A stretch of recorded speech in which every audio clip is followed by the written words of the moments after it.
Here is a picture of the circle of fifths. If you notice, there are notes going all around the circle. For example, if I start at the top, we see C, G, D, A, E, etc. Each new note is a perfect fifth higher than the previous note. It is very important that you know your intervals now. If we look the other direction on the circle of fifths, it actually is the circle of fourths, meaning each new note will be a perfect fourth higher than the previous one. So let's follow it counterclockwise. C, F, B flat, E flat, A flat, etc. Each new note is a perfect fourth higher than the previous note. So let's go over a few different assignments I want you to complete involving the circle of fifths and the circle of fourths. The first assignment you should complete is this, being able to play through the circle of fifths with single notes. So the easiest way to do this is to alternate going up to the next note, down to the next note, up, down, alternating. Otherwise, if you just went all up, you would run out of keys fairly quickly. So let's do an example.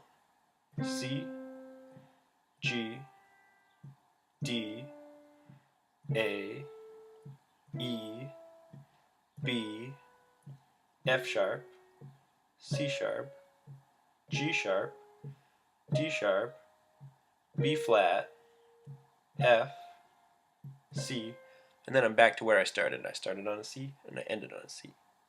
You should also be able to do it with single notes going counterclockwise. That would look like this.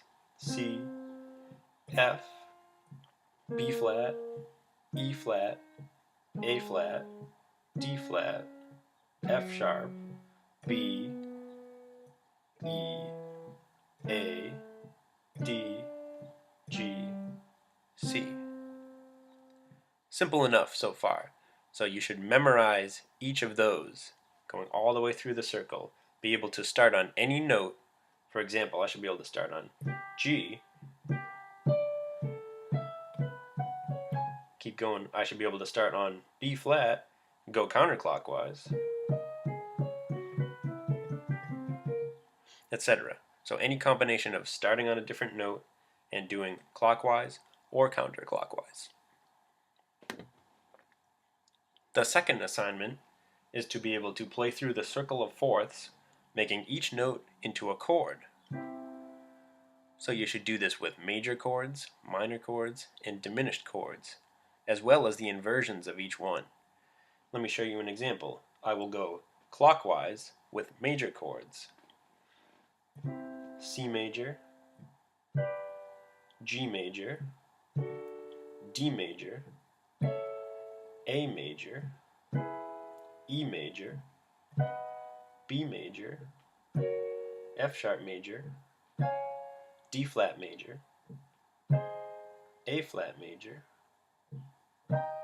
E flat major, B flat major, F major, and then I'm back to C major. You should be able to do that with minors also. C minor, F minor, this time I'm going counterclockwise, B flat minor, E flat minor. You get the idea. So be able to do any chord moving through the circle of fourths or fifths, and be able to you'll also do it with inversions. For example, C major, first inversion, counterclockwise, F major, first inversion, B flat major, first inversion, E flat major, first inversion, etc. So this is a lot trickier than the previous assignment. You must know each type of chord going through clockwise or counterclockwise, and be able to also do it with different inversions. The final assignment, for now, is to play through the circle of fourths or fifths with chords, but make the new chord the closest possible inversion to the current chord. So I'm going to do it with major chords, and I'm going to do the circle of fifths. So this will be going clockwise. For example, C major, and there's already a note in here that's part of the next chord. So I'm going to keep the G as I go to G major, and this is actually an inversion. This is the first inversion, G major. The next one would be D major, so I already have a D note. This would be the closest inversion of D major. The next one would be A major. That's the closest inversion. So you're always keeping one note from the previous chord. So for the next one, I'm going to keep E as I go to an E chord. For the next one, this is E, I'm going to B. I'm going to keep this B note. The next one will be F sharp, so I'm going to keep this F sharp. The next one would be D flat, so I'm going to keep the D flat. So you should know how to do the whole circle of fourths like that with any kind of chord. The nearest inversion is what brings you to the new one. I'll do one more example with minor chords, and I'll do the circle of fourths.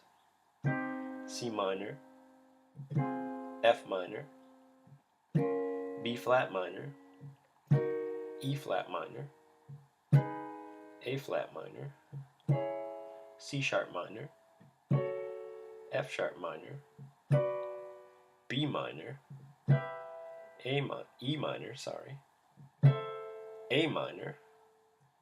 Once again, there's always one common note from the current chord going to the next one.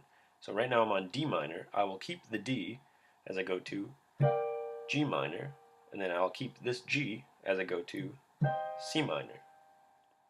There are a lot more tips in the book as to how to do this correctly and accurately, but for right now you have those 3 assignments, so good luck.